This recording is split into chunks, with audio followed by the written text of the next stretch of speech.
Bonjour et bienvenue sur la chaîne de Nantalk Goblin Noob. Aujourd'hui c'est le numéro 31, c'est la bataille, les moments de règles. On commence non pas par des règles spécifiques, mais bien par une charte d'unité, parce qu'aujourd'hui il n'y a pas de règles spécifiques cette semaine. Donc on démarre avec la charte d'unité des Vigileurs, qui est notre dernière unité reçue. Et on démarre avec leur aptitude. Alors, oui, certes, ils ont un champion. Ce champion, comme à notre habitude, comme à leur habitude, ils ont une caractéristique d'attaque supérieure de 1 avec leur arc. Donc là, c'est important. C'est avec l'arc. Ce n'est pas avec la lame d'orage. Donc ça, c'est important à être notifié. C'est vraiment que sur les attaques de projectiles. Et non pas sur les attaques de mêlée. Donc, les Vigileurs ont un mouvement de 6, une sauvegarde de 4+, une bravoure de 7 et 2 points de blessure. Truc assez classique chez les Stormcast. Mais ils ont une aptitude qui est quand même assez sympa, qui s'appelle Navigateur de l'orage. Navigateur de l'orage permet donc à la phase de tir, si une ou plusieurs blessures sont causées par des attaques d'arc fulgurivoque de cette unité, donc techniquement si un Vigileur un ou plusieurs Vigileurs donc causent des blessures à une unité ennemie, ce qui va se passer, c'est que jusqu'à la fin du tour, jusqu'à la fin du tour des Stormcast, eh bien, on va ajouter 1 au jet de touche pour toutes les attaques de nos compagnons qui vont cibler la même unité. C'est hyper intéressant. Je vais vous expliquer pourquoi. Attention, donc une même unité ne peut pas être affectée par cette aptitude plus d'une fois par tour. C'est-à-dire que si vous avez plus d'une unité de Vigileur, si vous avez 2 unités de Vigileur, vous n'allez pas pouvoir attaquer la même figurine à la fois et donc faire bénéficier 2 fois de +1.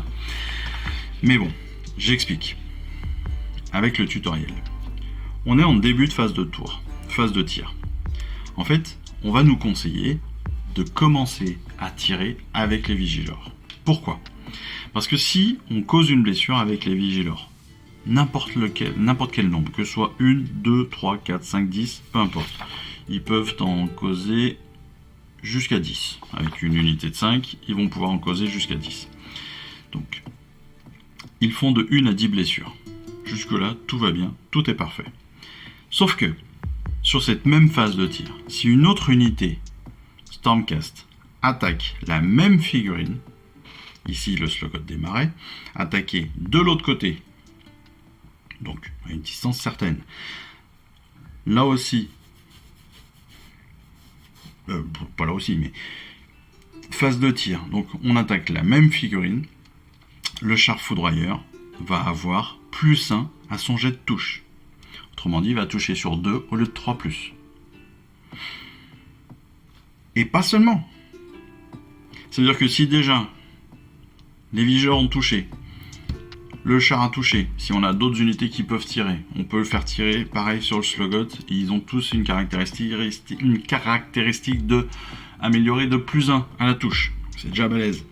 Et si en plus derrière, on passe en phase de combat, on a une autre unité qui arrive en phase de combat contre ce même Slogot des Marais, et bien lui aussi, ou elles aussi, peuvent avoir un +1 à la touche. Ça peut être mortel. Ça peut être mortel. Là, dans l'exemple, on a les Vigileurs qui infligent 2 blessures. Pourquoi pas. Derrière, phase de tir. Avec le char foudroyeur, 2 nouvelles blessures. Derrière, le Cardus qui l'attaque, bim, 4 nouvelles touches. Ça peut être vraiment hyper intéressant, ça peut être mortel. Sur des figurines en plus comme le Slogot qui ont 12 points de vie et qui peuvent se régénérer. Voilà, l'intérêt de cette aptitude, elle n'est pas à démontrer, elle est évidente. C'était très rapide sur ce numéro 31. On passe évidemment à la bataille de la semaine. La bataille de la semaine, c'est la bataille rangée numéro 11 qui s'appelle Englouti. Comme vous le voyez, elle est énorme. On a Ouais, voilà, on va avoir quasiment une soixantaine de figurines sur le terrain, pas loin. Une grosse cinquantaine de figurines sur le terrain. Ça va être une bonne grosse baston. On va voir ça de suite. Donc on se déplace sur le terrain de bataille et on se retrouve de suite. Allez, à tout de suite.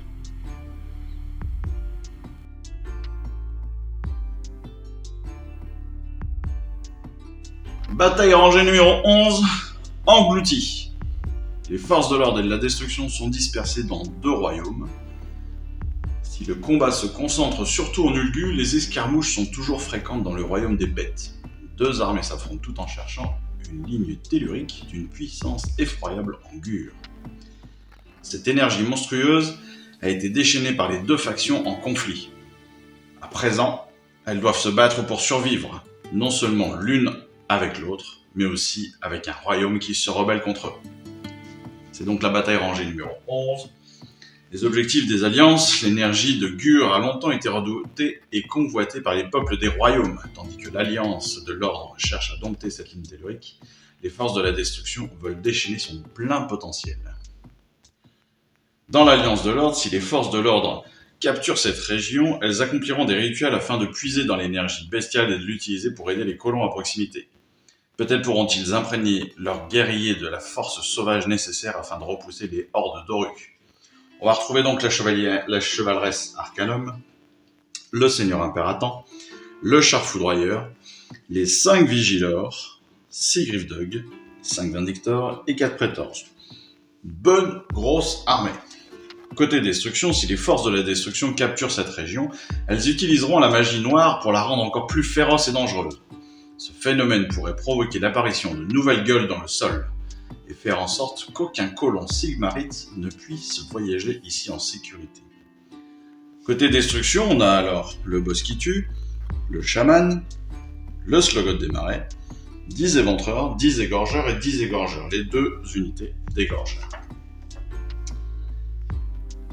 On va évidemment faire un jet de priorité pour déterminer qui a le premier round. La partie va se jouer en 5 rounds avec quelques petites particularités. Donc, le déploiement territoire de l'ordre sur ces 3 carrés, sur ces 3 secteurs, on va dire, de terrain. La destruction sur les 3 opposés. On a 4 objectifs ici. Et la séparation entre les 2 terrains de jeu ici représente en tout cas la ligne de la gueule.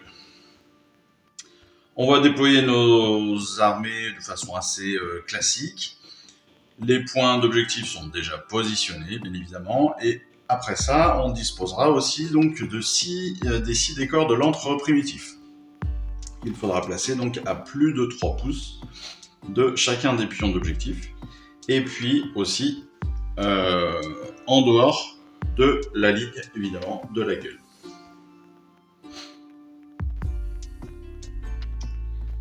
La victoire, donc c'est le joueur qui aura le plus de points à la fin du 5e round de bataille qui est déclaré vainqueur. Les joueurs marquent donc des points à la fin de chacun de leur tour. Et pour marquer des points, il faut soit on marque 1 point de victoire si on contrôle au moins un objectif. On marque 1 point de victoire si on contrôle au moins 2 objectifs. Et on marque 1 point de victoire supplémentaire si on a plus d'objectifs que notre adversaire. Ce qui veut dire qu'on peut marquer jusqu'à 3 points par tour, comme la dernière partie, mais surtout on a un objectif, on a 1 point, on a 2 objectifs, on a 2 points ou plus.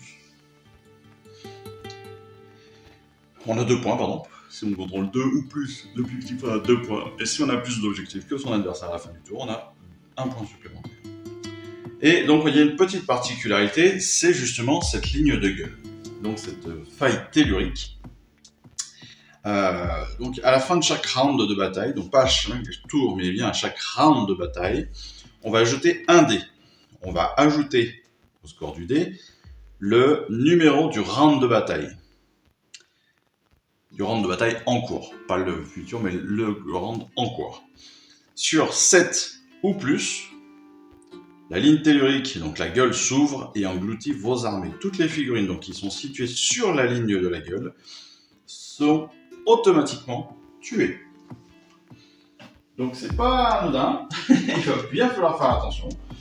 Et donc, oui, donc c'est ça, il va falloir faire attention. Voilà comment est-ce que l'on va débuter notre bataille numéro 31.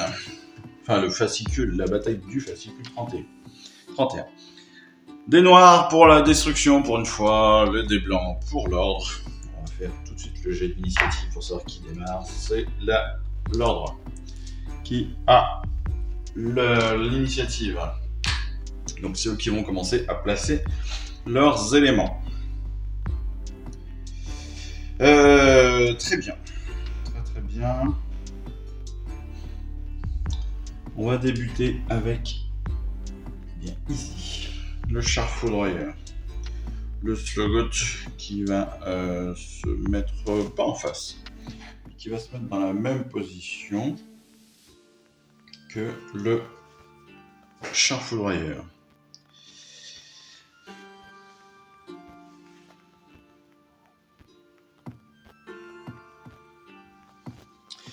On va placer les Vigilors en opposition directe au Slogot. Il faut savoir que dans les Vigilors, il y a bien évidemment un champion, ce qui ne compte pas. Et le champion, c'est le Prime. Le Prime, c'est celui qui a, non pas la coiffe, une fois, mais qui a le parchemin. Ne me demandez pas pourquoi. Je crois que c'est celui-là. C'est comme ça qu'il va être défini en tout cas. Alors vous aurez pu voir que j'ai changé un petit peu de schéma. J'ai tout fait en rétributeur. Je n'ai pas fait des poilières en bleu. Habituellement, je les fais en bleu. Là, j'avais pas envie. Voilà, je voulais changer. Donc, j'ai changé. Ensuite, nous allons mettre donc le boss qui tue avec son ordre sur une heure. Les Vindictors, eux, vont être juste en face du boss qui tue. Les Éventreurs vont se retrouver à côté du boss qui tue et de son droite. Pareil pour les Éventreurs, on a toujours un champion. Il m'en manque un. 2, 4, 6, 8, 9, il m'en manque un. Qui doit être gentiment encore dans sa petite boîte. Qui n'est pas là. Comment ai-je fait? Il est là. Chouette. Tu peux avec le garçon. C'est au tour des Griffdog de prendre position. Les Griffdog, on va les mettre ici. Pour que, avec le char foudroyeur, ils puissent aller attaquer très rapidement le côté opposé. On va mettre ici la chevalerie Arcanum. Une première unité d'éventreurs sur le côté.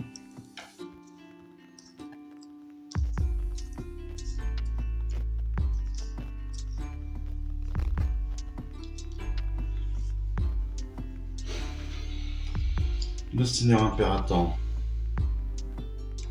qui va être sur le côté aussi, qui va. Et puis les autres égorgeurs.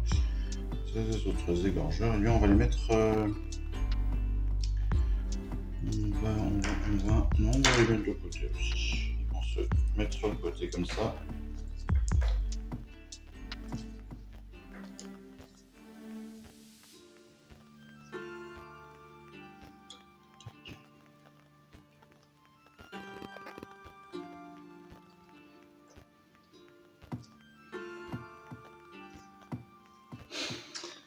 Et puis les prétors, eux, vont se mettre juste derrière la chevresse Arcanum, même si on aurait pu les mettre juste avant la chevresse.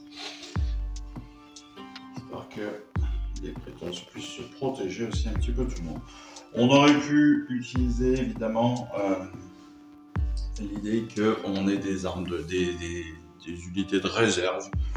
Bon, je ne vois pas l'intérêt là pour l'instant, honnêtement. Pour les Stormcast, je vois pas bien l'intérêt à ce moment-là de notre aventure. Ok, donc ce sont les Stormcast qui ont l'initiative. Ils vont commencer à déployer donc les décors. Donc un gros décor ici.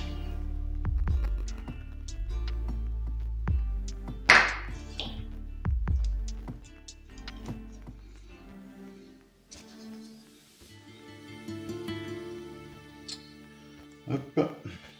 Et hop. Ouais, bon. Pas sûr que c'est un grand intérêt. Non, je vais pas le mettre là, celui-là. Je vais le mettre ici. Donc on est tout à plus de 3 pouces, bien évidemment, hein, d'un autre d'un élément. Voilà, un petit peu plus. On est à plus de 3 pouces de tous les objectifs. Donc ça, pas de souci. On respecte bien la demande de notre partie. C'est donc au Stormcast de débuter. Ils ont l'initiative ou pas, ils vont peut-être pouvoir la donner. Techniquement non, ils vont la prendre.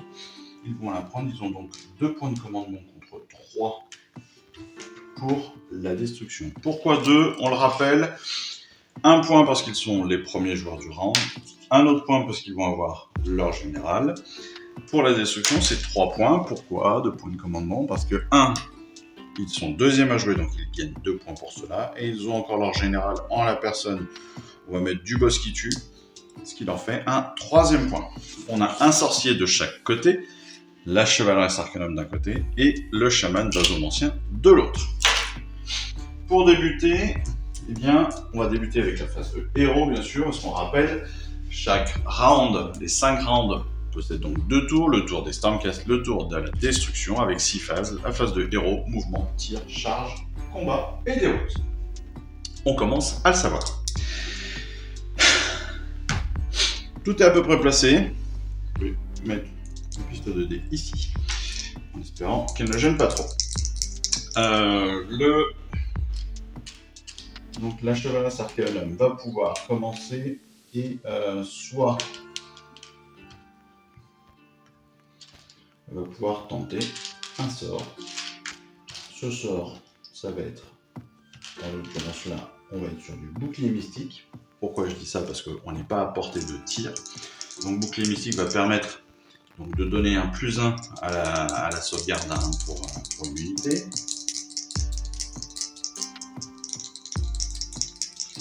Et donc elle va donner un... Elle va donner ça à... qui elle va donner?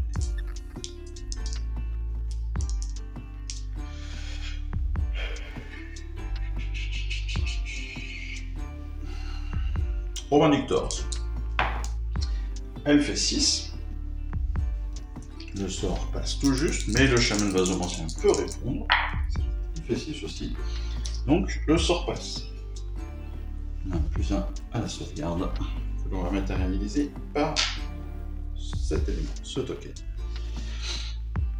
Ensuite, ils vont utiliser peut-être un point de commandement.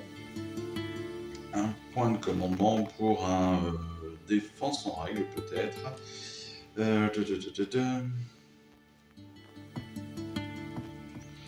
pas encore. Et pas encore pour l'attaque en règle. Très bien. Allez, on commence maintenant avec la phase de mouvement. Phase de mouvement, donc on rappelle qu'il va falloir gagner des terrains, gagner des objectifs et aller taper assez rapidement l'équipe opposée, on va dire, hein, l'armée opposée. Donc là, on est à 12 pouces de déplacement pour le chien foudroyeur, 9 pour nos amis, 18 après, pour nos amis les Griffons, les Griffdogs. Donc, ils ne vont pas chercher très loin. Ils vont aller hop, droit devant. Tout l'intérêt pour les Griffdogs d'aller droit devant, bien évidemment, ça va être de tenter d'aller charger par la suite. Pour la... Hop. Pour les Vindictors, l'idée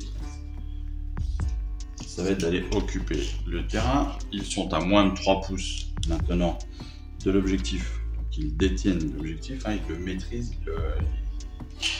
On dit, on prend le terme exact, mais ils contestent, non, ils contrôlent l'objectif. Ils l'ont contesté, en fait, techniquement, il était même déjà contesté, hein, parce que les dernières unités à avoir été sur l'objectif, c'était bien des Stormcast, donc ils possédaient déjà cet objectif. Mais malgré tout, on va venir le protéger avec les Vindictors. Les Praetors et la Chevaleresse Arcanum vont avancer aussi, la Chevaleresse que de 3 peut-être, et les Praetors de 5, histoire de se mettre tout autour d'elle-là. Les Vigilors qui ont 18 pouces de portée vont venir se mettre juste derrière l'objectif, juste derrière le terrain, pour se permettre de tirer. Pareil pour le Seigneur Impérator qui a 5 de mouvement et qui a une portée de 18 avec son tir. Voilà.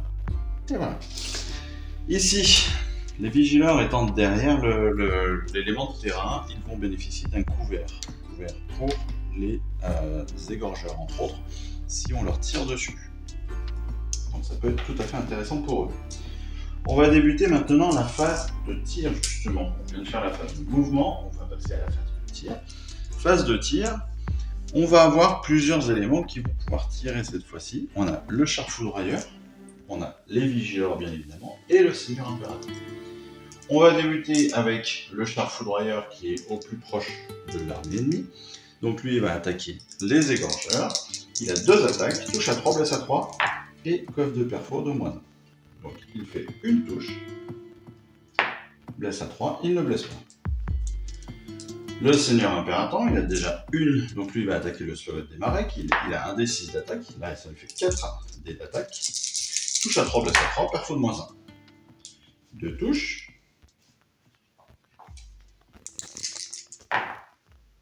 Une blessure. Le Slogot, lui, a une sauvegarde de 4+, donc il va lui falloir faire un 5 pour sauvegarder cette blessure. Il fait un 2, il prend une blessure. Enfin, les Vigileurs. Les Vigileurs, c'est notre première attaque avec les Vigileurs. Alors, il y a 2 éléments qui sont intéressants. La première chose, c'est qu'ils ont un champion. Avec le champion, ils vont pouvoir attaquer avec l'arc Fulgurivoque avec une attaque de plus. Ils ont 2 attaques chacun, ce qui veut dire qu'ils sont 5, ils vont attaquer donc avec 11 dés. Ça, c'est le premier point. Deuxième point, c'est l'aptitude, donc navigation de l'orage, navigateur de l'orage. Donc à la phase de tir, c'est le cas là maintenant, s'il cause une blessure à une unité ennemie, et bien cette même unité ennemie va avoir en fait un malus pour ses prochaines attaques. Et ça jusqu'à la fin du tour. Donc c'est toujours intéressant. Qu'on soit bien d'accord. Ça veut dire que là, par exemple, nos Vigileurs vont attaquer. Soit, ils peuvent attaquer pas mal de gens là. Soit le Slogot, soit les égorgeurs, soit les éventreurs. D'accord ? Ils peuvent attaquer tout le monde ici dans cette phase de tir là. 2, 4, 6, 8, 10, 11. Ce qui est bien, c'est que je fais des lignes de 5, 2D, mais je m'en sers pas. Je fais des lignes de 5 pour que ce soit plus facile à attraper, mais je m'en sers jamais. C'est pas très intelligent de ma part. Alors, ils ont 11 attaques, ils touchent à 3, blessent à 3, perfo de moins 1. Donc ils vont attaquer, ils vont attaquer.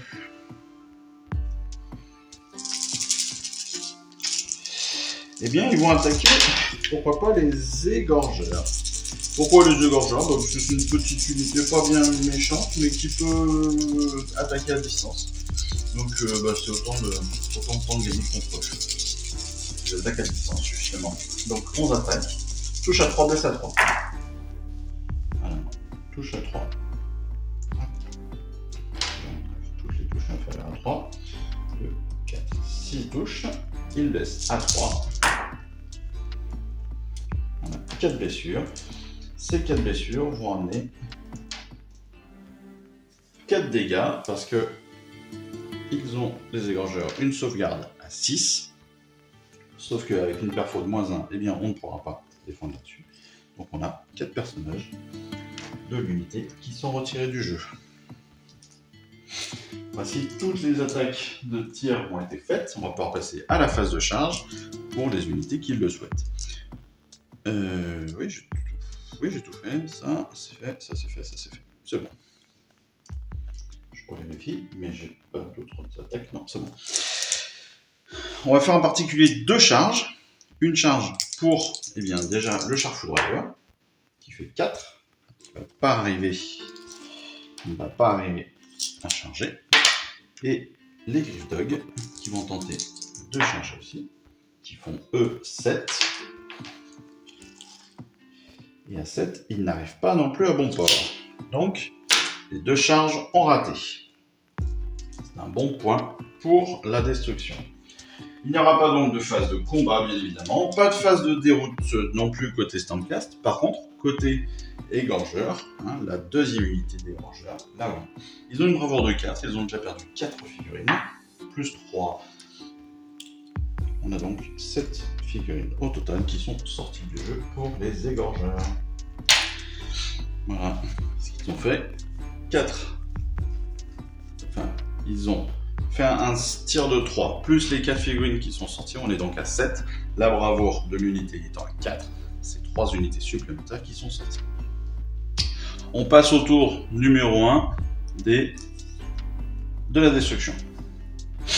Pour débuter, on va commencer déjà par le Slogot. Le Slogot qui a une aptitude qui s'appelle Régénération, qui va lancer un dé sur un 4+. Eh bien, il pourra... Voilà, il fait 5, il va avoir un D3 de guérison de blessure, en l'occurrence, hop, sa blessure est guérie. Ensuite, on va utiliser un petit point de commandement, ce qui en fait plus que 2 instructions. Un petit point de commandement pour tenter de rallier nos figurines 2, 4, 6 et 1, 7. Rallier les figurines égorgeurs sur un 6. Il n'y a pas de 6, donc il n'y a pas de ralliement. Ensuite, le chaman va pouvoir peut-être tenter une attaque. Tac. Donc là, en effet, on est à 12 pouces, donc il va pouvoir attaquer soit avec un trait magique, soit les Griff Dog, soit le char foudroyeur.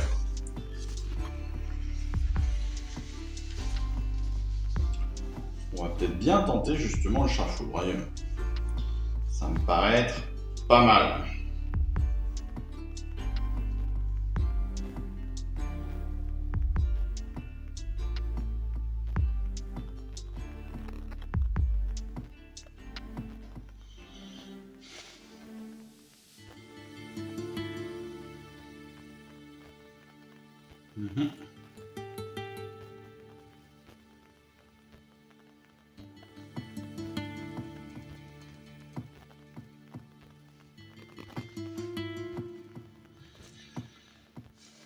Ouais, on va tenter ça. On va faire un trait magique sur le char foudroyeur. Par contre, c'est qu'un D3 de blessure.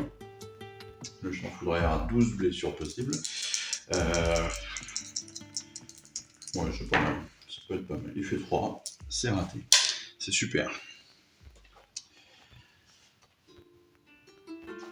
Il va donner, par contre, un poison. Un poison à une unité. Et cette unité, ce sera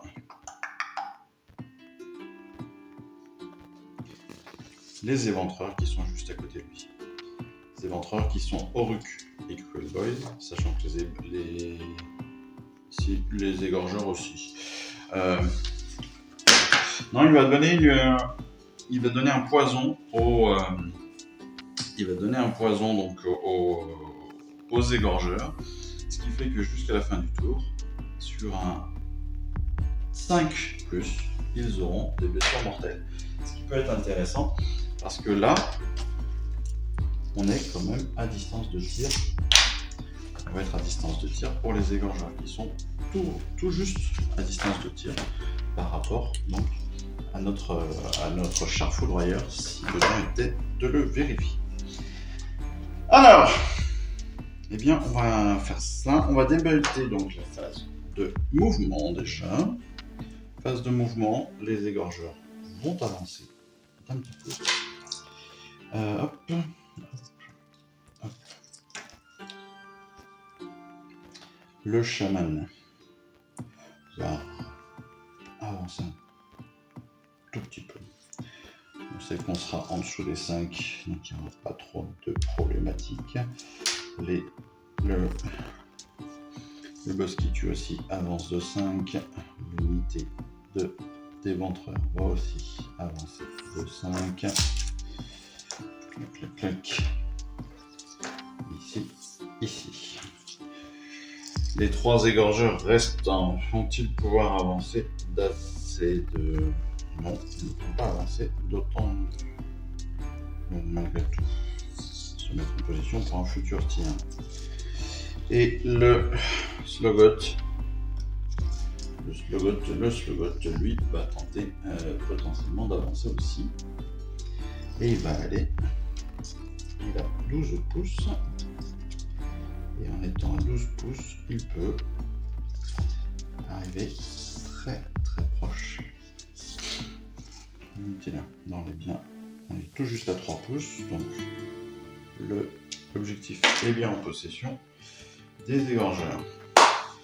La phase de mouvement est terminée, on passe à la phase de tir. Phase de tir, on va avoir seulement déjà notre unité d'égorgeur qui va pouvoir tirer, les autres n'ont que des armes de mêlée, le chaman compris.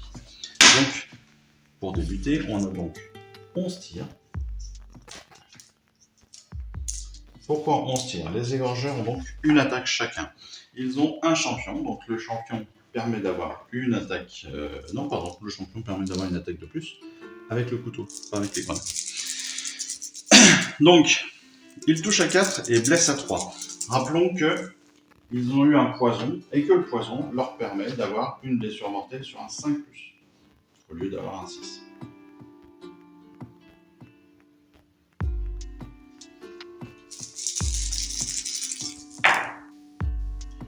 On a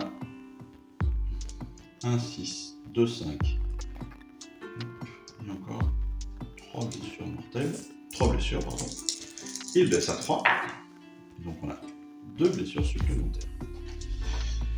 On a donc 3 blessures mortelles, donc 3 dégâts, et 2 blessures supplémentaires avec une perfo de -1. Le char foudroyeur ayant une sauvegarde à 3+, il est maintenant à 4+. Il fait 2 sauvegardes, on a donc que 3 blessures mortelles contre lui. Et on matérialise directement. On va passer maintenant à la phase de charge. Donc phase de charge, les unités vont pouvoir charger contre leurs opposants directs.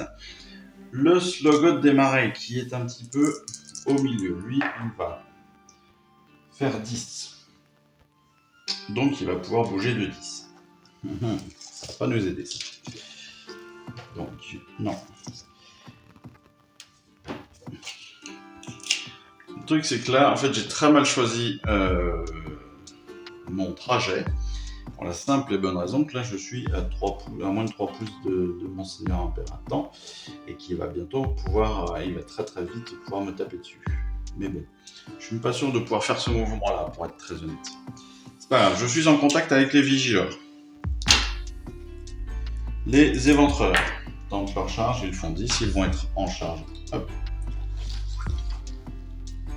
Sur les Griffdogs. Toc, toc, toc, toc, toc. Donc ils sont en combat rapproché sur les Griffdogs. Le boss qui tue fait 5. Avec un 5, qu'est-ce qu'il va pouvoir faire? Eh bien, pas grand chose, mis à part lui aussi être en contact avec les Griffdogs. Le chaman vasomancien peut tenter sur un 6.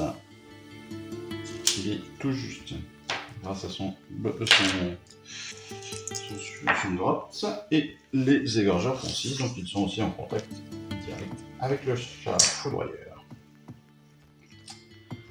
Tac. On va débuter donc la phase de combat. La phase de combat.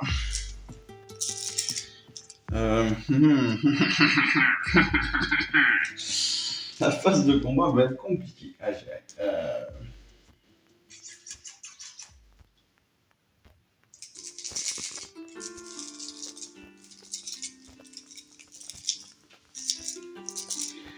C'est le chaman qui va commencer.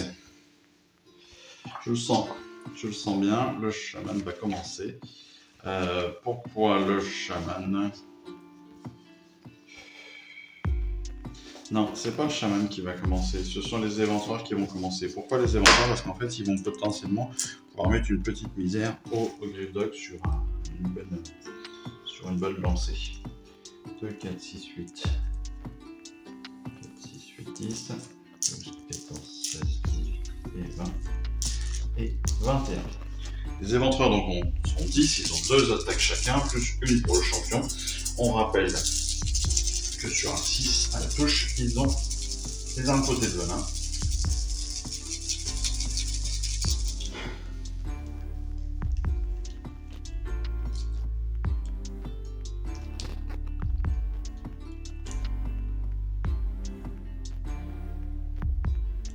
Et j'oublie toujours la tactique intimide. C'est pas grave.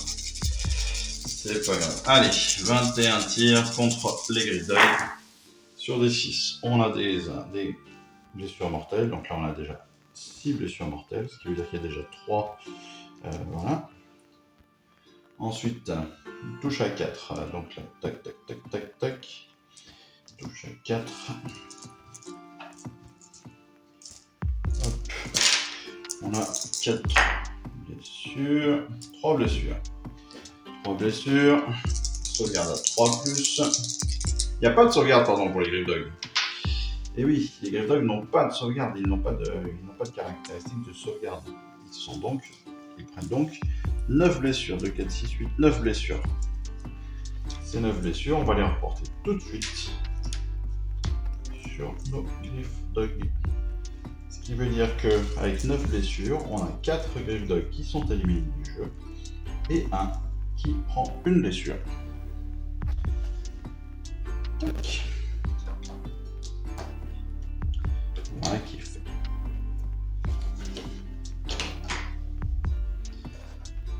C'est à l'ordre de répondre. Alors là, on a différents choix. Soit on fait attaquer, enfin on fait répondre les Gryffdog, sachant que dès qu'ils vont attaquer, ils vont pouvoir s'échapper derrière, parce qu'ils ont l'attaque au passage.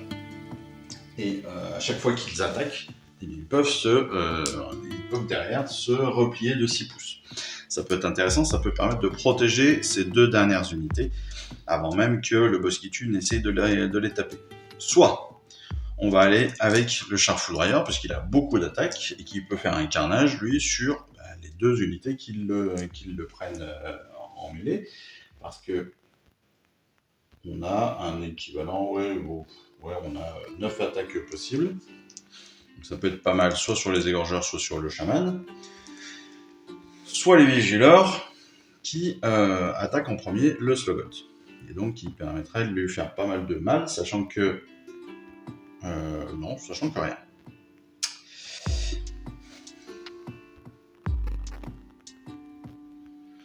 Je pense que les vigileurs, pour tenter le coup, ils vont taper en premier. Allez, on va faire ça. Ils ont donc 10 attaques.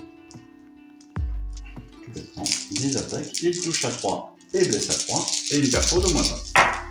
Ils touchent à 3. Donc on a 8 touches. Ils blessent à 3. 2, 4, 6 blessures.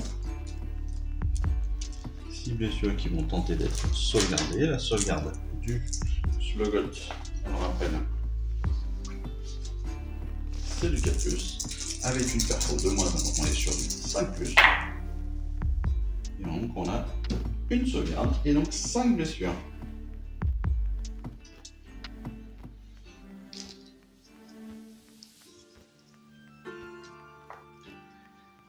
C'est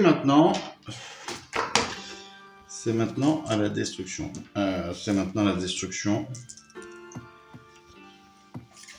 Et là se pose la même problématique. Soit le bosquitude tente de réduire à néant les Grave Dogs avant qu'ils puissent attaquer, soit justement on essaye d'affaiblir au maximum le char foudroyeur en espérant que ça lui fasse plus de mal que ce qu'il nous mettra juste après. Et dans ce cas-là, on va tenter. Les égorgeurs peuvent faire jusqu'à... Alors, ils ont peu de possibilités, mais ils ont le poison, les égorgeurs. Ils ont le poison. Ils ont planté les. Et le poison, c'est que pour les improtés de venin.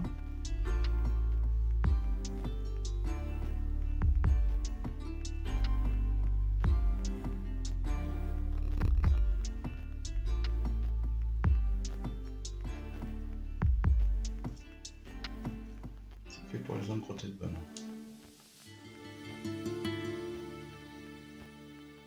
Je me suis trompé tout à l'heure. Bon, c'est pas grave. C'est pas grave, comme d'habitude, je me suis planté. Allez, on va faire attaquer quand même les égorges. 2, 4, 6, 8, 10. 10 plus 1 pour le champion.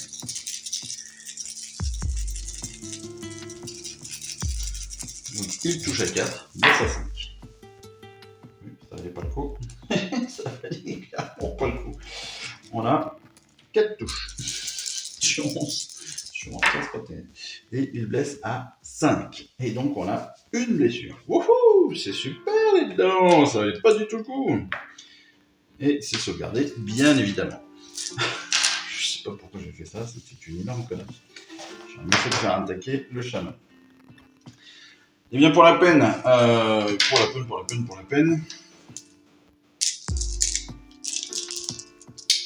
Ouais, tant pis, on va abandonner un petit peu les Grave Dogs, tant pis, c'est le char foudroyeur qui va attaquer. Alors le char foudroyeur, il a d'abord 3 attaques. Il touche à 3, blesse à 3, personne moins 1. Il va attaquer le chaman, justement, touche à 3, donc il touche 3 fois, il blesse à 3, il fait 2 blessures. Il a une perfo de moins 1. Le chaman a 5 plus, donc il a 6 plus là, il fait une blessure, il prend une blessure. Deuxième attaque du char foudroyeur, on est à 6 attaques, touche à 3, blesse à 3, perfo de moins 2 cette fois-ci. Ce qui veut dire que s'il y a blessure, il n'y aura pas de sauvegarde possible pour le chaman. Et là, il n'y a que 2 blessures, pas de sauvegarde possible parce qu'on a perfo de moins 2. Donc ça fait 3 blessures sur le chaman.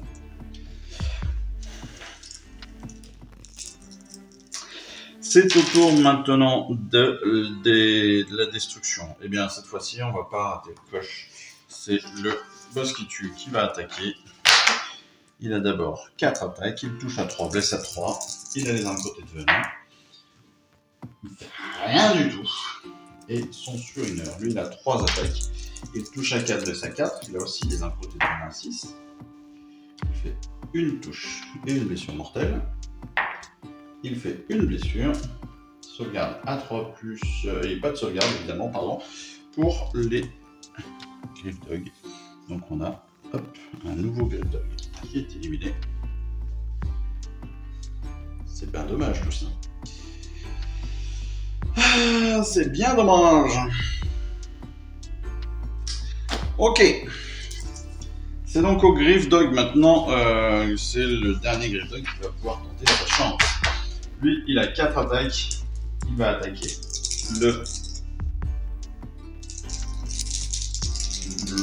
les éventreurs. Il va attaquer les éventreurs sur décider d'en faire tomber, quoi que ça, aucun intérêt. Ça n'a pas grand intérêt. Il peut en faire tomber 2 au maximum. Il va avoir l'attaque au passage de toute façon. Oui, si, il va tenter contre les éventreurs. Allez, touche à 3. Il fait 3 touches. Il blesse à 4. Il fait 2 blessures.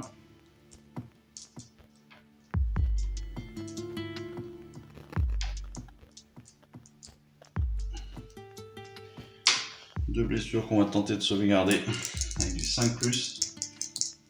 Pour les éventreurs, pas de sauvegarde. Il y a donc un éventreur qui est retiré du jeu. C'est maintenant Il y a le chaman et le slogot qui n'ont... si le chaman a attaqué... Oui, le chaman il a attaqué. Non, il n'a pas attaqué. Non, il reste le slogot et le chaman a attaqué. Et bien c'est le slogot qui va commencer. Le slogot il a d'abord 4 attaques. 4 attaques, touche à 4, blesse à 4.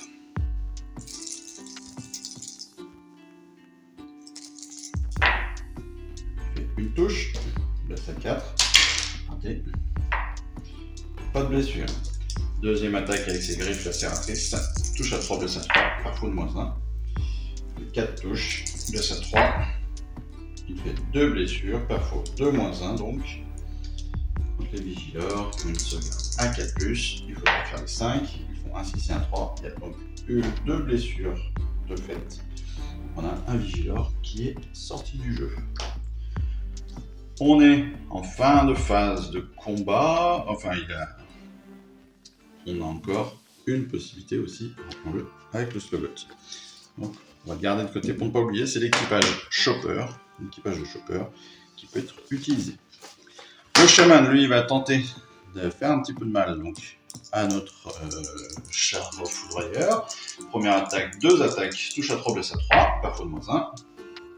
Il a les impotés de venin, donc en blessure mortelle, une blessure mortelle, il touche à 3+, il fait une deuxième touche, perfo de -1, char foudroyeur sauvegarde à 3, ça fait +4, il fait un 5, c'est sauvegardé. Par contre, il a un D3 de blessure, donc D3 dégâts, il fait 6, ça fait 3 blessures supplémentaires. Voilà. Ensuite, le grotte, lui, il a 2 attaques, touche à 4, blesse à 4. Il fait une touche et un 6, blessure mortelle, donc une blessure supplémentaire au char foudroyeur. Enfin, dernière chose dans notre attaque, dans notre phase de combat, c'est évidemment donc l'équipage de Chopper Grotz. C'est la fin de notre phase de combat. On lance on peut choisir une unité qui est à 2 pouces de nous, en l'occurrence les vigilants. On aurait pu choisir le seigneur impératant, mais il y a peu de chances qu'avec un seul dé, on arrive à faire le double de 7. Parce que si on fait le double, à minima, de la caractéristique de blessure de cette unité, de cette figurine, eh bien elle est directement tuée. Donc il faut faire un 4. Il fait 6. On a un nouveau vigilor qui est retiré du jeu. On est maintenant sur la phase de déroute. Alors, pour la phase de déroute, ça a déjà été fait évidemment pour nos égorgeurs. Pour nos éventreurs. Les éventreurs, ils ont une bravoure de 5. Voilà, c'est un dé, il fait 1, 1 plus 1, 2. On est en dessous des 5, pas de souci. Pour les Griff Dog, ils ont perdu 5 figurines. Ils ont une bravoure de 6. Donc 2 plus 5, ça fait 7. On est au-dessus des 6. Donc une nouvelle figurine est retirée du jeu.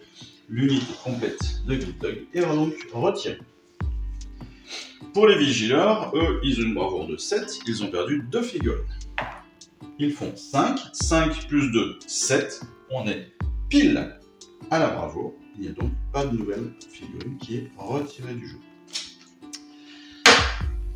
On est maintenant sur la fin du tour numéro 1. On passe au round numéro 2. Round numéro 2, on va lancer un dé pour déterminer qui a l'initiative. Et c'est l'ordre qui prend l'initiative une seconde fois. Donc. Alors, que va-t-on faire du côté de l'ordre? Sachant que, attendez, avant de faire quoi que ce soit, on va déjà compter les points. C'est donc la fin du tour 1. Hop. Comme ordre destruction, tour 1, 2, 3, 4, 5 et le total.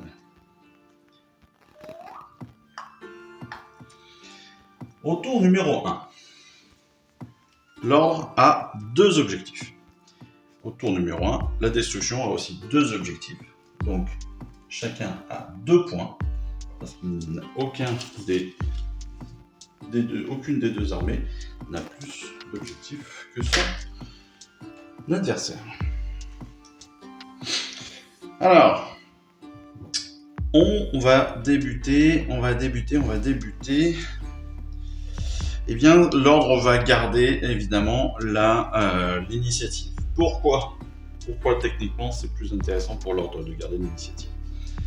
Déjà parce que le char foudroyeur a déjà pris pas mal de blessures. Il en a pris 7 et il est en combat rapproché, il est en mêlée directe.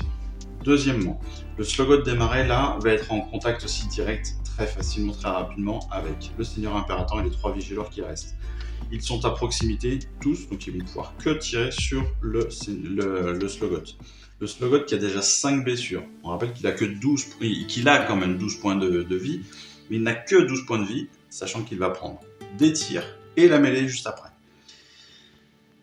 En plus de ça, la Chevalesse Arcanum est à distance de tir sur les éventreurs pour un trait magique, pour bien débuter ce nouveau round avec une phase de héros qui pourrait être déjà mortelle pour les éventreurs.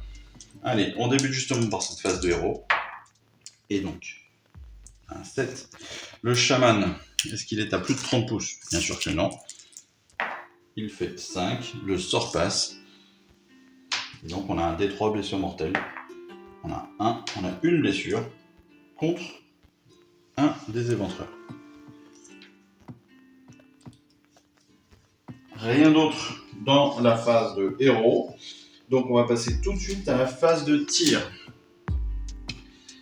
Pour cette phase de tir, eh bien, on va dépenser un point pour avoir une attaque en règle. L'attaque en règle, on rappelle, est utilisable lorsque vous choisissez une unité pour tirer ou combattre. On va lui donner plus 1 au jet de touche pour les attaques de l'unité jusqu'à la fin de la phase. Donc techniquement, on va le donner quoi? Au Vigilor, 1 plus 1 à la touche. Qui vont toucher non plus à 3, mais à 2. Encore plus facile. Ils sont 3, donc ils vont avoir 6 attaques, plus une pour le champion. Ça fait 7 attaques de 4, 6, 7. Ils vont toucher à 2, blessés à 3. Et ils ont une perfo de -1. Ils font donc 7 touches. Ils vont blesser à 3. Attention, s'ils blessent, on rappelle aussi. Et ils blessent, en l'occurrence, ils vont certainement blesser. Ils font 6 blessures. On rappelle que s'ils le blessent officiellement, notre Slogot, celui-ci aura en plus un malus à la touche. Donc c'est aussi tout à fait intéressant. Donc, il y a une sauvegarde de 4+, avec la perfo de -1, on est sur du 5+. Il prend 2, 4, 6 blessures. Ça, c'est fait. 6 touches, 6 blessures. 2, 4, 6. Ce qui l'amène à 11 blessures. Il lui reste plus qu'un point de vie. C'était donc un très bon choix de prendre l'initiative.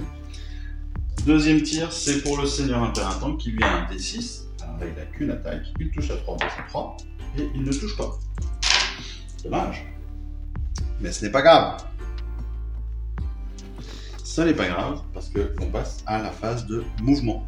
Phase de mouvement, et évidemment, le Seigneur Impérator et les Vigilors vont venir harceler le Slogot. De l'autre côté du terrain, le char foudroyeur est ici en combat rapproché.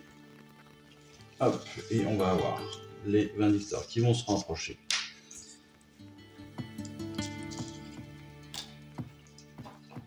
Les Praetors aussi vont bien se rapprocher. Et la Chevalesse Arcanum aussi. Attention, ils vont attaquer. Évidemment, ils vont tenter une charge juste après, parce que là, ils ne sont pas encore en contact. S'ils ratent la charge, comme ils sont placés là, on a 3 personnages qui peuvent mourir. J'ai même pas fait le jet sur le tour précédent, il y avait personne qui était sur la ligne. Là, on a 3 personnages sur la ligne, 3 personnages qui potentiellement pourraient y rester. On a fait notre phase... Qu'est-ce que j'ai fait? Moi, j'ai fait ma phase de mouvement après ma phase de tir, je suis débile. Et donc, bah oui. Donc, on va tous repartir de 5. Et donc, j'ai plus cette problématique. Hein. Voilà. J'ai plus cette problématique-là.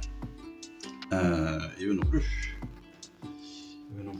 même si eux, ils vont pouvoir faire une phase de charge sans aucun souci. Charge pour le Seigneur Impératant, c'est bon. Charge pour les Vigileurs, c'est bon. Ça paraissait logique. Charge pour les Praetors, 8. Ça va être bon. On va être à 8 là. 8 là. Ce qui fait qu'ils ne sont pas sur la ligne. S'il y en a un qui va être sur la ligne. Je suis en train de rigoler. Chevaleresse, elle fait 7, elle ne sera pas en contact. Les Vindictors qui vont tenter. Non, 5 ils ne seront pas en contact. Et donc le char, lui, est déjà en contact. Alors, vu la teneur de la santé du Slogoth, je ne pense pas qu'il y ait une priorité à venir le taper. Même s'il a pas mal d'attaques, je ne pense pas que ce soit lui le plus en danger. Je pense que c'est clairement le char foudroyeur. Pourquoi? Parce que le char foudroyeur, il a quand même 10 opposants égorgeurs, plus le chaman. Les Praetors sont assez solides, ils ont 12 points de vie à 4. Je pense qu'ils peuvent tenir contre les éventreurs, donc on n'est pas pressé non plus pour cela. Donc je vais commencer par le char foudroyeur. Char foudroyeur, donc il a 3 attaques. J'ai oublié de tirer avec lui, tiens. 3 attaques, il touche à 3, blesse à 3 contre les égorgeurs. Ça n'avait aucun intérêt de taper les égorgeurs d'ailleurs. Il fait 2 touches, blesse à 3, il fait une blessure, perfo de -1, on a un égorgeur qui est retiré du jeu. Deuxième attaque, il a 6 attaques, 2, 4, 6. Cette fois-ci, il va attaquer le chaman. 6 attaques, touche à 3, blesse à 3. Il touche à 3, il fait 5 touches. Il blesse à 3. Il fait 3 blessures. Sachant que le chaman a une sauvegarde de 5+. Ce qui est bien le cas. Eh bien, il va prendre 3 blessures supplémentaires. Sachant que il avait déjà perdu 3 blessures. Il a déjà pris 3 blessures. Il est éliminé du jeu. Et le char foudroyeur a fait son office. Là, on peut se poser la question pour la destruction. Qui est prioritaire? Est-ce que c'est le chaman, le Slogoth, qui a une petite chance de mourir de suite, ou les éventreurs, qui ont aussi une petite chance de mourir? Je partirai, moi, sur le Slogoth. Parce que le Slogoth, là, il est quand même à 11 points de vie de bouffée sur 12. Donc, très très peu de chances de s'en sortir. Il débute avec 4 attaques. 4 touches, 4 à la touche, 4 à la blesse. Contre les vigileurs, il a 2 touches, il avait même un 6. Voilà, donc ça fait... non, il n'a pas d'arme protégée. Il a 2 blessures, donc.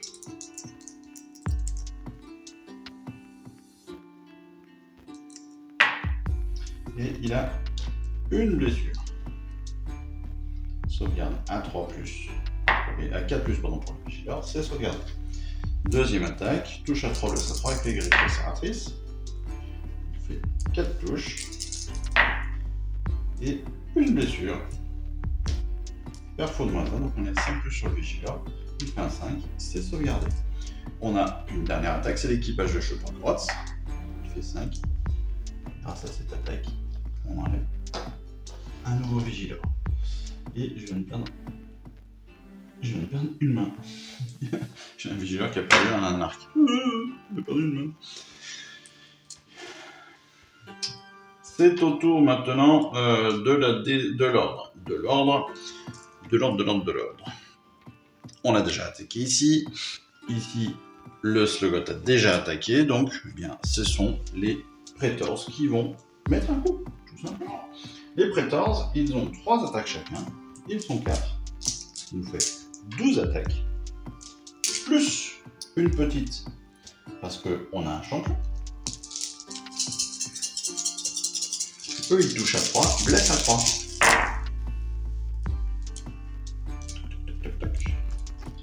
Ils touchent à 3. On a 7 touches. Blesse à 3. 5 blessures. 5 blessures avec une perfo de -1, les éventreurs Rappelons qu'ils ont une sauvegarde à 5, donc il faut faire les 6.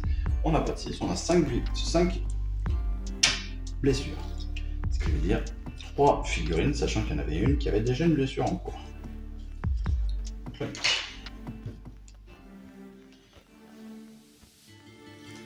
C'est au tour maintenant justement des éventreurs.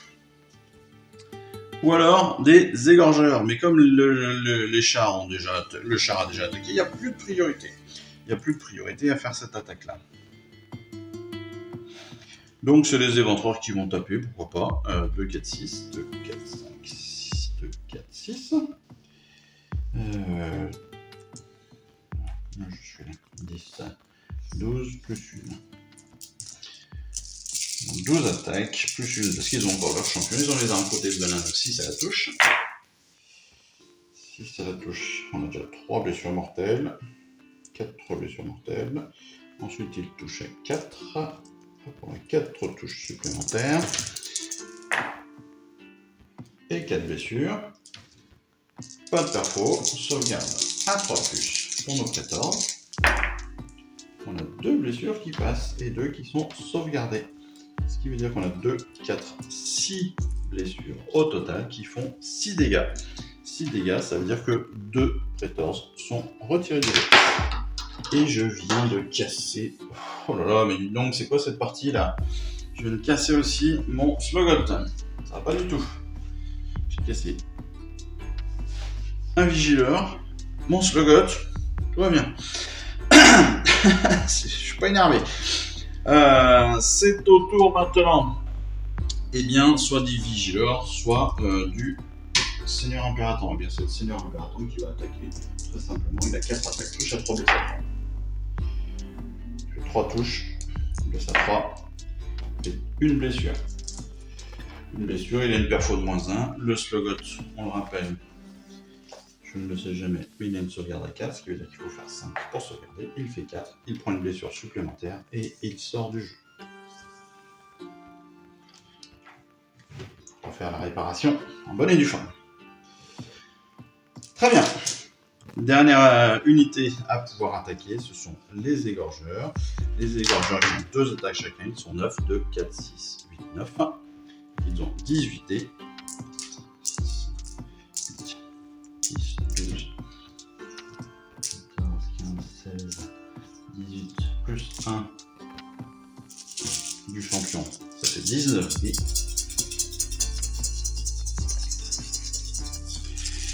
19 dés, et rappelons qu'un 6 à la touche inflige 2 touches, et non pas une. Allez, il touche à 4 et blesse à 5. Je l'ai vu 1.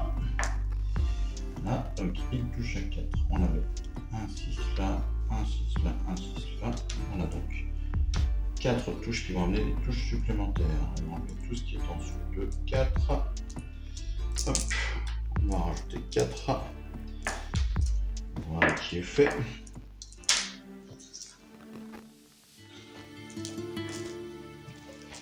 Et donc, on a maintenant une blessure à 5. Blessure à 5. 1, 2, 3, 4, 5.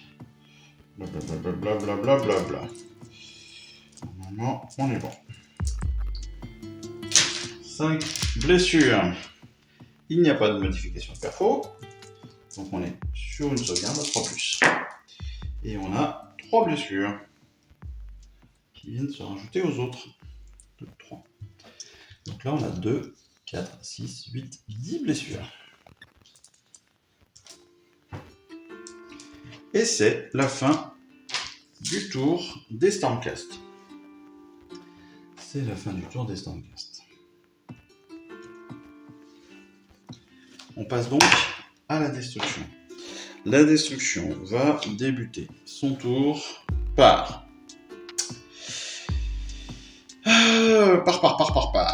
Eh bien, on va débuter par un premier point de commandement avec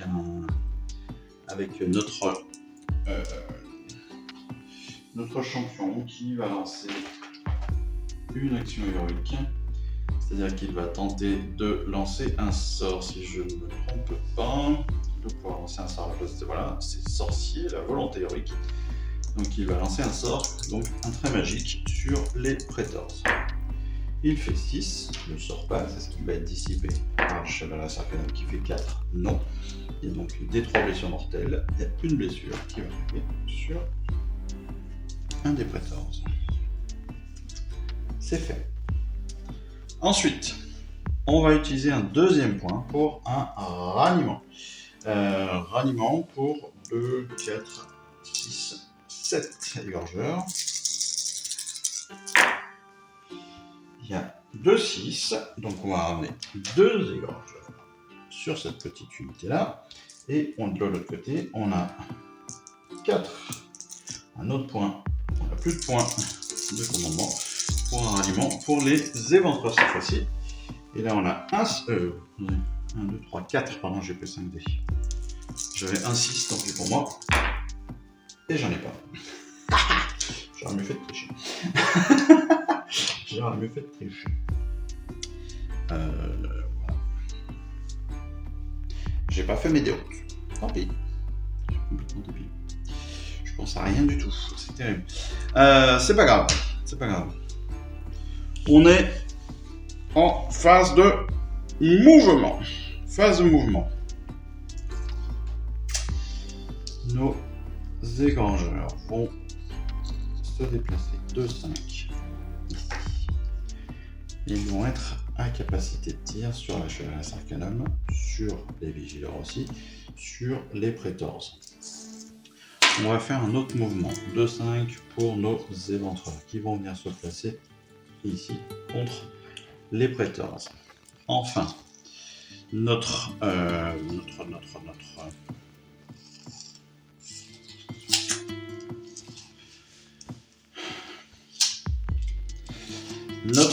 boss va attendre gentiment après la phase de tir. Pourquoi? Parce que là, on a une unité de 9 égorgeurs. S'ils ratent leur phase de tir, il pourra toujours venir charger contre eux. Si la phase de tir réussit, que le char foudroyeur est éliminé, il pourra aller charger soit contre les Vanecteurs, soit contre les Praetors. Ici. Donc, ça peut être pas mal, ça peut être un bon soutien aux éventreurs. On est donc maintenant en phase de tir. On va débuter avec les 5 égorgeurs pour l'instant. Donc la petite unité d'égorgeurs ici, qui a 5 tirs. Et ils vont tenter d'attaquer notre Chevaleresque Arcanum, pourquoi pas. Voilà, avec 5 tirs. Donc il touche à 4, blesse à 3. Touche à 4, donc on a 2 touches. Blesse à 3. 2 blessures. Perfo 2 -1, donc il faut faire des 4 pour le Chevaleresque. Elle fait un 4 et un 3, elle prend une blessure. C'est pas cher payé. Ensuite, de l'autre côté, on a donc 2, 4, 6, 8, 9. 6, 8, et 1, 9. 9 attaques de grenade contre le char foudroyeur. Toujours touche à 4, blesse à 3.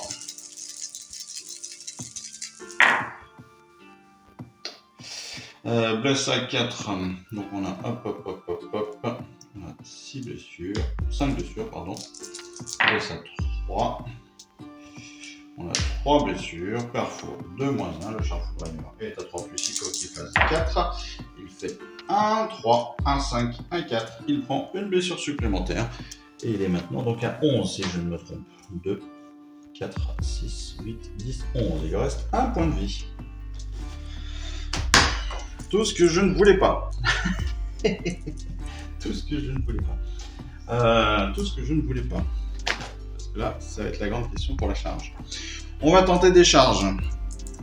Les égorgeurs ici vont tenter une charge. Ils font 7. Ils ne vont pas pouvoir faire grand chose comme charge. À moins que, non, ils ne sont pas à distance. Ils vont pouvoir tenter de changer ici les Praetors. C'est ce qu'ils vont faire. Ils vont changer les Praetors. Voilà. Donc on a les égorgeurs et les éventreurs contre les deux prétors. Le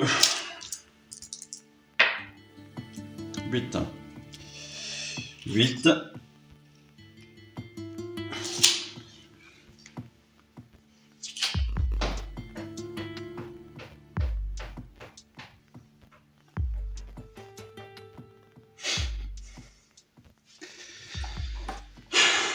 Pour le boss qui tue. La problématique de ce résultat est que il peut tenter d'aller jouer l'objectif en allant charger donc les vindictors. Mais il laisse les petits égorgeurs à la merci du char foudroyeur. Soit à l'inverse, il vient attaquer le char foudroyeur parce qu'il a les incrotés de venin, donc plus de chances de taper et de blesser le char foudroyeur. Seulement, le char foudroyeur, il ne lui reste plus qu'un point de vie. Et je ne suis pas sûr que techniquement ce soit la meilleure idée du monde. Sachant que quand il aura chargé, clairement, la première unité qui va taper, ça va être soit le char, soit justement les vindicteurs contre lui.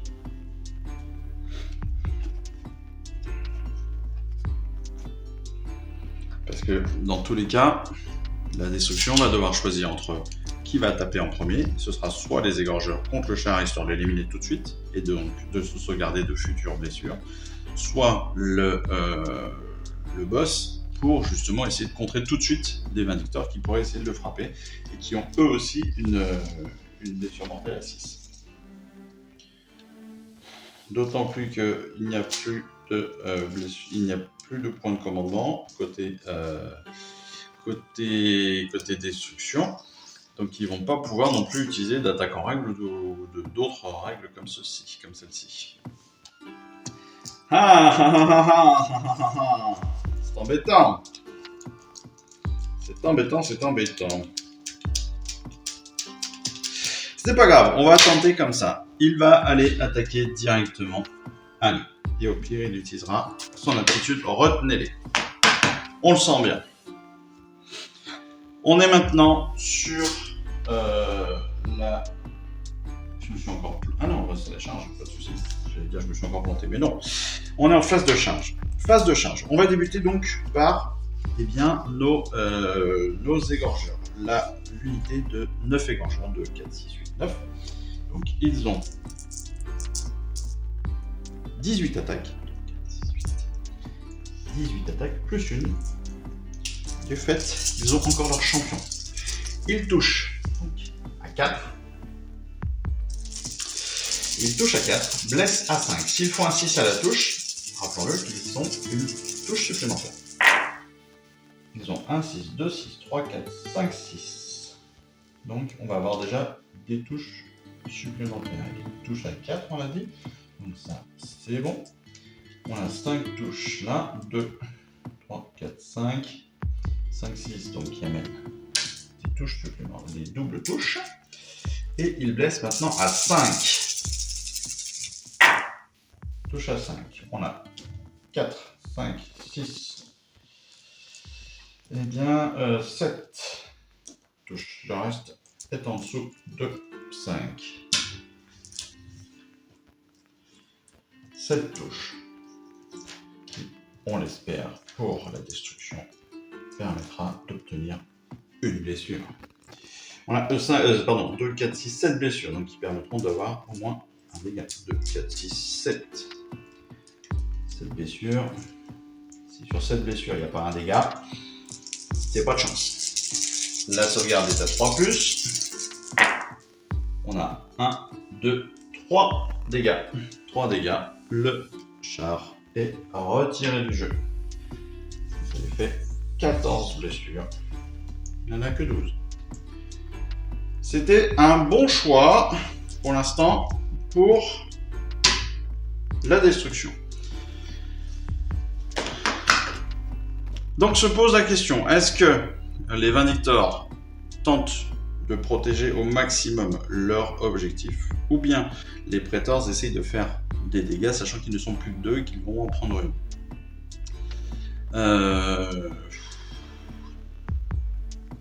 Les Predators vont pas pouvoir faire grand chose. Ils ont 3 attaques chacun. Dans tous les cas, 3 attaques chacun, ça fait 6 attaques. Ils vont faire 12 points de dégâts. 12 points de dégâts, ça veut dire 6 éventreurs ou la totalité des égorgeurs. Donc, je pense pas que la priorité soit là. On va partir donc sur les Vindictors. Les Vindictors, ils ont 2 attaques chacun. Ils ont donc 10 attaques, plus une. Pourquoi une 4, 5, 2, 4, 6, 8, 10.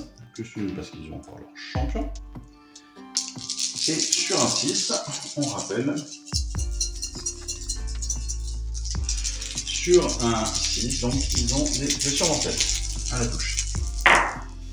Il n'y a pas de 6 à la touche, par contre, il touche à 3 et blesse à 3. Donc on a 9 touches, ce qui est déjà bien plus que suffisant. Et 2, 4, 6 blessures. 6 blessures contre le boss qui tue qui a 6 points de vie. Mais, déjà, on va faire les sauvegardes. Donc,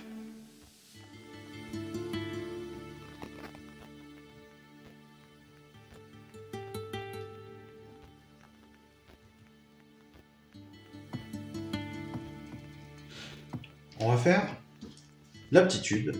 Retenez-les. Retenez-les, c'est magique. On va lancer un dé.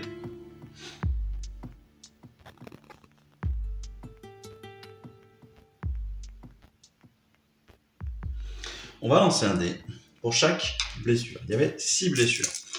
Sur 1 ou 5, c'est le grotte qui prend. Sur 6, l'attaque est annulée. Voilà, c'est magique. Je ne sais pas s'il faut, par contre.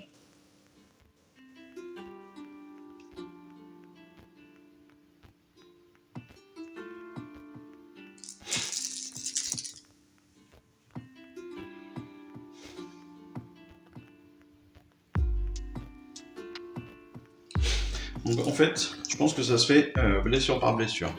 Voilà, je ne peux pas lancer les 6 à la fois, mais je vais en lancer 6 au total. Ce sera plus simple. Donc sur 1 à 5, avec retenez-les. Sur 1 à 5, c'est le grotte qui prend, et pas le boss qui tue. Sur un 6, personne ne prend. Je prends un 2, c'est le grotte qui prend la blessure. Et par contre, derrière, je prends 5 blessures. C'était malgré tout intéressant. Parce que dans ce cas-là, mon boss qui tue n'est pas éliminé. En tout cas, pas encore. Et c'est à moi justement de jouer, c'est à l'ordre de jouer. Donc soit le boss qui tue, il n'a pas de priorité, soit les éventreurs, soit les égorgeurs qui sont ici avec les Predators. Donc on va jouer les éventreurs bien sûr, 2, 4, 6 éventreurs, 2, 4, 6, 5. Ça fait 12 dés. Plus un 13e parce qu'ils ont encore leur champion. Sur des 6 à la touche, blessure mortelle.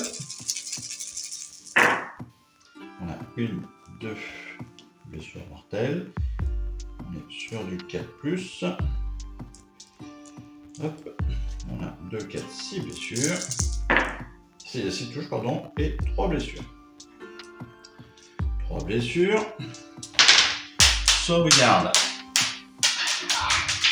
à 3+. Sauvegarde à 3+. Tout est sauvegardé. Donc on a quand même 2 blessures mortelles, sachant qu'il y en avait un qui avait déjà une blessure. Il était éliminé. Tac. Voilà qui est fait. Le Predators, lui, va pouvoir répondre, il est tout seul, il va taper. 3 attaques, touche à 3 plus à 3. Il fait 3 touches. Contre les éventreurs. Ou contre les égorgeurs d'ailleurs, parce qu'ils vont bientôt le taper aussi. Touche à 3. Il fait 3 blessures, sachant qu'il a une parfois de -1. On a 3 égorgeurs qui sont retirés du jeu. Voilà. Donc il ne se retrouve plus qu'à 2. 2 pour cette dernière phase de combat. Non, parce qu'on a encore notre boss qui tue. Bon, les égorgeurs vont quand même tenter le coup. Ils ont 2 attaques chacun. Ils ne sont plus que 2, donc on a 4 dés. Touche à 4, blesse à 4. Touche à 4, on a 2 touches. Blesse à 5, pardon. On a une blessure. Sauvegarde à 3+. 6, c'est sauvegardé. On passe donc à notre boss qui tue. Le boss qui tue, qui n'a plus de grotte sur une heure, donc il n'a que 4 attaques. Il touche à 3, blesse à 3, 6 blessures mortelles. Il ne fait pas de 6. Il fait 3 touches. Blesse à 3, 3 blessures. On est en sauvegarde à 3+, mais avec une personne moins 1, on est en sauvegarde à 4+. Et on fait 3 sauvegardes, pas de souci pour les Vindictors. C'est la fin du tour. On va passer au jet de déroute. On a perdu quelques unités ou pas là oui, côté égorgeur. On en a perdu 4 si je ne me trompe pas. Donc on va lancer un petit dé pour les égorgeurs qui font un 6. Égorgeur, forcément 6 plus les 4, ça fait 10, ce qui fait que nos 2 derniers fuient. Ils sont retirés du jeu. Les Praetors, ils ont perdu eux aussi des figurines. Je crois qu'ils ont perdu 3 ce tour-ci, je crois. Non, 2. Je sais plus. De toute façon, ils vont pas le perdre. Ils ont la possibilité quasiment de perdre une bravoure. Donc, on est bon. Fin du tour de la destruction. On va passer maintenant donc au jet de priorité pour le round numéro 3. On en est au round numéro 3, c'est pas possible. Je vais allumer un petit peu. Que ça fasse quelque chose, je ne suis pas sûr que ça change quoi que ce soit à la vie. Ça ne change absolument rien à la vie. Alors, jeu de priorité. 5 et 3, c'est donc la destruction qui a la priorité cette fois-ci. Et ça tombe presque bien pour eux. Ils vont avoir 2 points de commandement contre 3 côté ordre. Premier élément, eh bien on va utiliser peut-être un petit point de ralliement. Ou peut-être est-ce qu'on a moyen de se guérir un petit peu?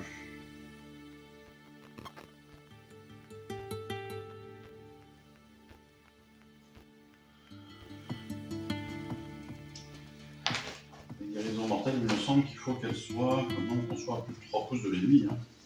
Non? C'est ça. Il faut de toute façon à chaque fois qu'on soit à plus de 3 pouces des ennemis. Donc on peut même pas faire de ralliement, à part pour l'unité d'égorgeur qui a perdu une figurine. Oui, donc il n'y a pas grand intérêt.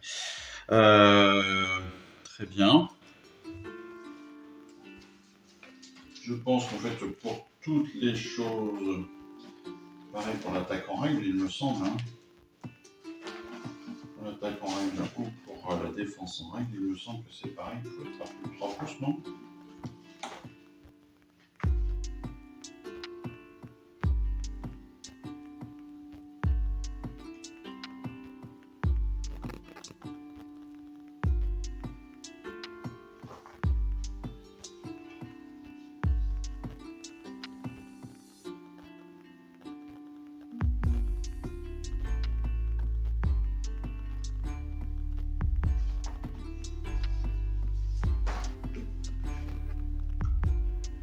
Non. Très bien. On va faire une phase de mouvement. On va donc permettre. Alors, on n'a pas fait le comptage de points. On va faire le comptage de points. Comptage de points, on était à 2-2 aussi. Pourquoi? Tout simplement parce que chacune de nos unités contrôlait ou avait contrôlé seulement 2 points. Il n'en est pas plus que l'adversaire. Par contre, chose importante à notifier, c'est que là, la destruction a complètement mis ses objectifs à découvert. C'est-à-dire qu'il n'y a plus d'unités qui contrôlent techniquement On les contrôle, mais on les détient plus. La règle qu'on a abordée tout à l'heure, on ne les conteste plus, mais on les contrôle. Alors, on passe maintenant sur la phase de tir. Sur la phase de tir, on a donc notre unité d'égorgeur qui maintenant est à distance de tir. Donc on a 9 égorgeurs, 2, 4, 6, 8, 9, qui vont tenter un tir sur les Vindictors. Donc,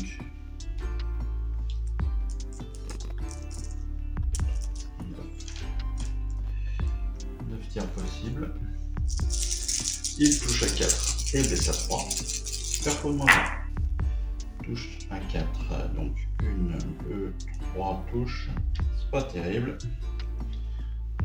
Blesse à 3. Donc 3 blessures. Perfo 2-1. Ça fait des sauvegardes. À 4 pour les Vindictors. On a 3 sauvegardes. Pas de soucis. Derrière, on va tenter de charger. C'est donc les Hobgrots qui vont tenter quoi que ce soit, mais ils ne peuvent pas, ils sont trop loin. Pas de problème.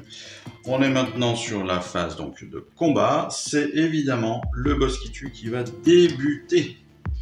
Le boss qui tue, il a, donc on le rappelle, 4 dés d'attaque. Il touche à 3, blesse à 3, arme protée de venin sur 6. Et déjà, il fait 3 blessures. 3 touches, pardon. Pas d'arme protée de venin. Il blesse à 3, il fait 2 blessures. Sauvegarde à 4+, 3+1, 2, 1. On a 2 blessures qui passent, donc 4 dégâts. 4 dégâts, ça veut dire 2 Vindictors qui sont sortis du jeu.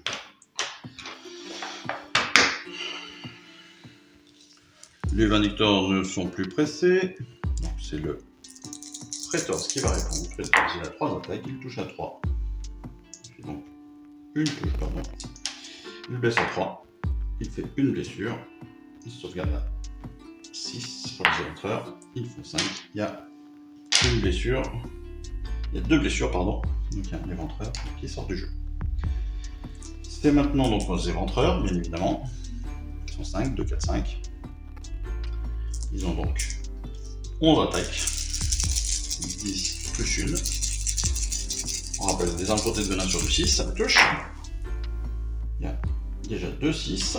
Ensuite, il touche à 4. On a 5 touches. 3 blessures. Sauvegarde donc à 3+. On a 4 blessures au total.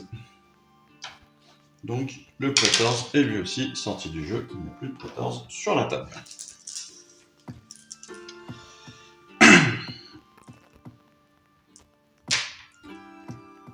Les Vindictors, donc, oui, c'est ça, les Vindictors répondent. Donc, ils ont, eux, 7 attaques. Est-ce qu'il y a encore? Ah non, j'ai eu raison. 7 attaques, ils touchent à 3. Donc, hop, on a 2 blessures mortelles.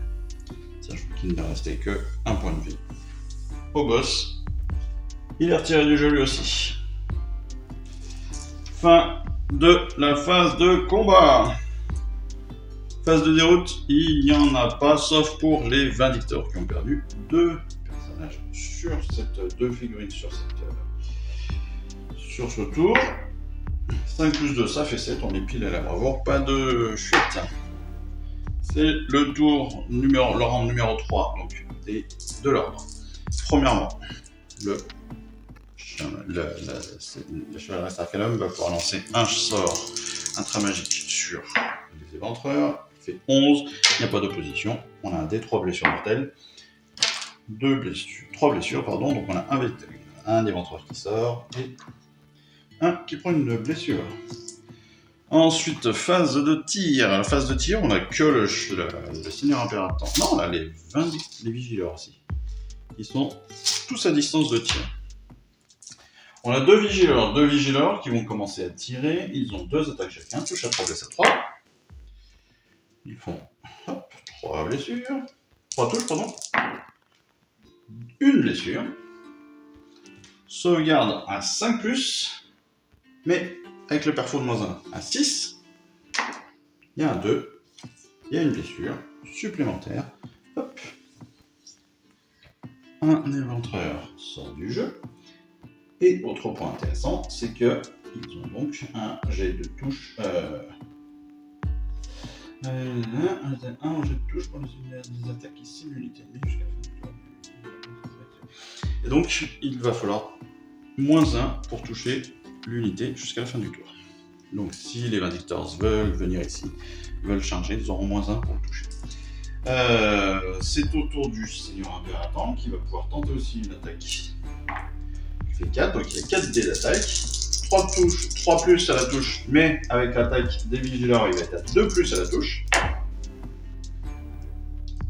Il a 2 touches. 3 plus à la blesse. Il a 3 blessures. Perfo de -1, il faut faire D6. Ils font 2 fois 1, ils prennent donc 2 dégâts et on a un nouvel éventreur qui est sorti du jeu. On passe à la phase de charge, parce que j'avais pas fait les phases de mouvement, comme d'habitude. Phase de charge, c'est raté pour les Vindictors, c'est 8.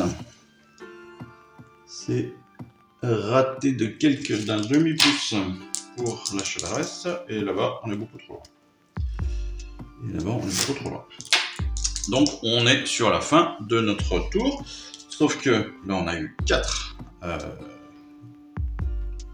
figurines sorties du jeu. Bravoure de 5. 5 plus 4, ça fait 9. Nos éventreurs disparaissent. Quatrième tour, nous sommes maintenant. C'est décisif, on est toujours à 2-2. Il y a toujours 2 éléments de chaque côté. C'est l'ordre qui a en plus l'initiative. Donc on va débuter avec la chevalesse Arcanum va tout à fait, elle va mettre un bouclier mystique si possible, si ça passe. Bouclier mystique donc sur les Vindictors, ce qui n'était pas très utile mais malgré tout intéressant. On va avoir des mouvements, donc là on va utiliser maximum de mouvements parce qu'il reste que 2 tours. Donc pour les mouvements, on rappelle que l'on a un mouvement normal, mais on a aussi possibilité de faire des courses, ou d'utiliser des points de commandement pour utiliser le haut pas de course ou le redéploiement. Donc au pas de course, vous pouvez utiliser cette aptitude de commandement après avoir dit qu'une unité ennemie va courir.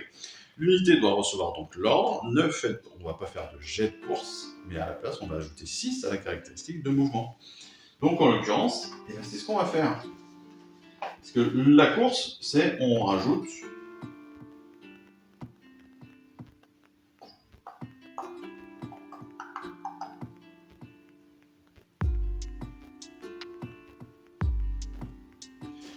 la course, c'est on rajoute un dé. On va rajouter un dé. Là, on va pas rajouter de dé, on va carrément courir. Donc, au lieu d'avoir 5 pouces de déplacement, on va en avoir 11. Et donc, on va être après dans les 3 pouces.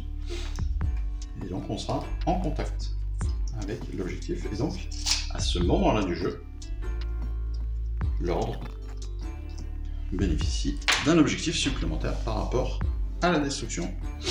C'était très intéressant. Ensuite,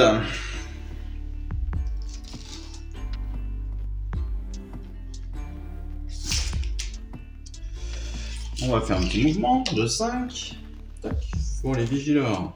Parce que les Vigileurs, ils vont pouvoir attaquer. Ils ont donc 4 attaques.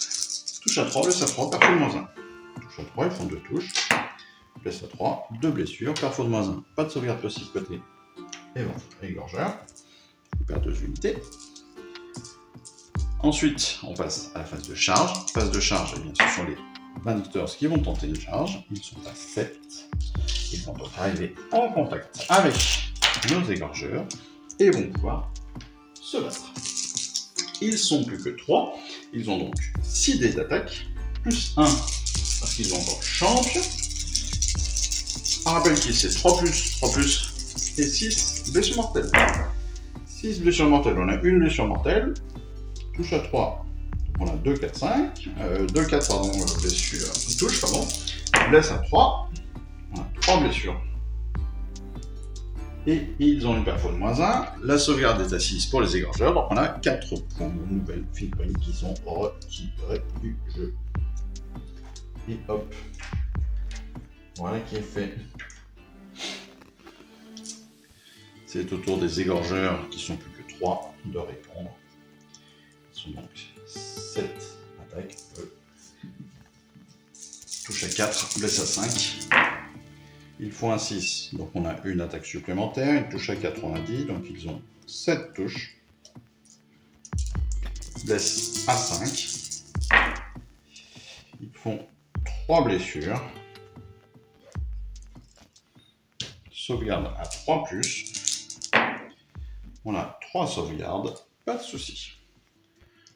On a juste un jet de déroute. Je ne me rappelle plus combien ils en ont perdu. Je crois que c'était 2, 3, 4. Je crois que c'était 4. Peu importe, même si c'est 2. Et ils ont une sauvegarde, une bravoure à 4.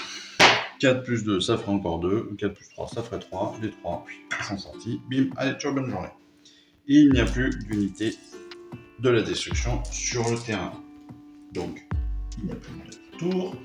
Donc, il y a bien 3-0. Pas de points pour le dernier tour, évidemment, parce qu'il ne se fera pas.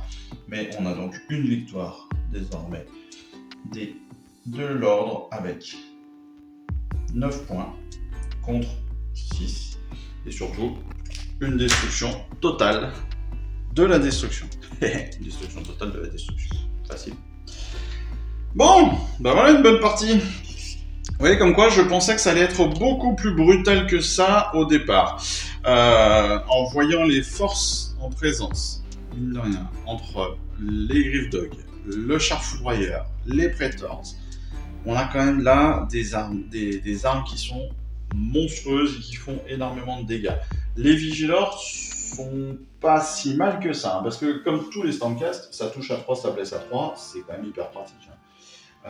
La perfo de -1, c'est pareil, c'est magique. Surtout contre des égorgeurs qui ont une sauvegarde à 6. Bon, bah voilà, tout est parfait. Tout est parfait. Mais bon, en même temps, les éventreurs sauvegarde à 5, le chaman sauvegarde à 5. C'est pas facile à contrer. Donc, bah, au final, vous voyez que on s'est pas si mal sorti côté destruction par rapport à l'ordre. Je trouve que c'était une bonne partie, intéressante. J'ai essayé d'être un petit peu plus rigoureux sur l'utilisation des aptitudes de commandement en essayant d'utiliser un maximum de possibilités. J'ai essayé aussi d'être un petit peu plus rigoureux sur les aptitudes, même si j'en ai encore oublié. Vous voyez que c'est encore un petit peu flou tout ça. Pas flou, mais compliqué à ne pas tout oublier. Il faudrait vraiment un tableau sur lequel il faudrait que je coche les choses en disant voilà, j'ai fait ça. Ça peut être une solution. J'ai trouvé sur internet, et ça fait un moment que je m'en sers, cette fiche qui a été créée par Odin, qui se trouve assez facilement sur le net, qui reprend rapidement les règles. C'est ce qui s'appelle une reference cheat. En fait, c'est juste un petit... un mind map, mais pas loin.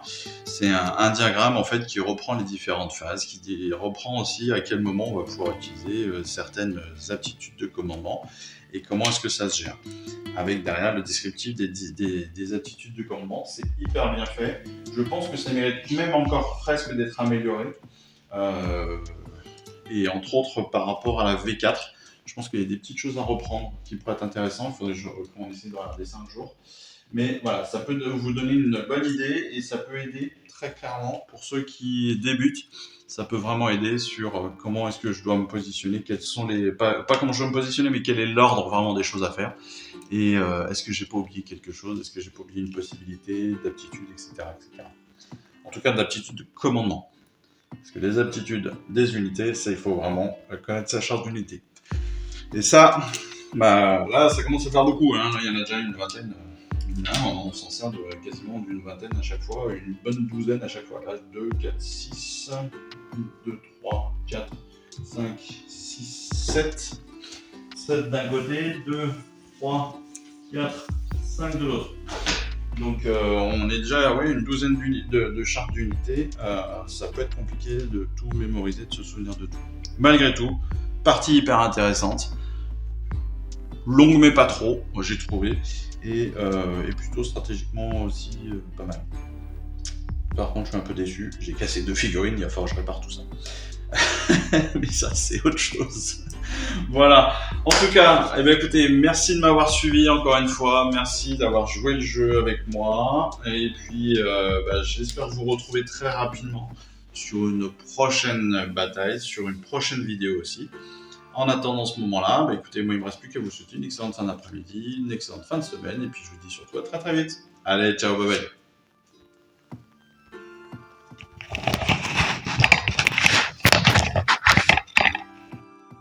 Je vous remercie d'avoir suivi cette vidéo. Si ça vous a plu, eh bien abonnez-vous, lâchez un petit like et un commentaire et suivez-moi sur Instagram.